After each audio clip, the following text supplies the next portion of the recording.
që nuk pranon të jetë në listën e hapur, duhet ja bëjmë dije drejtuesit ose drejtuesës politike. Parimi themelor i listës së re do të jetë asnjë deputet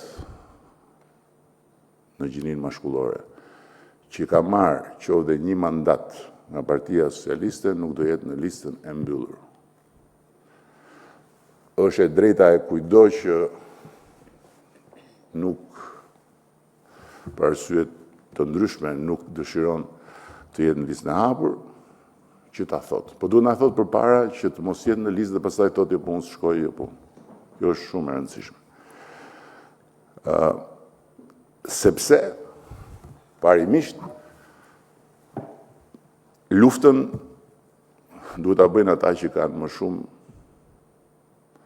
eksperiencë,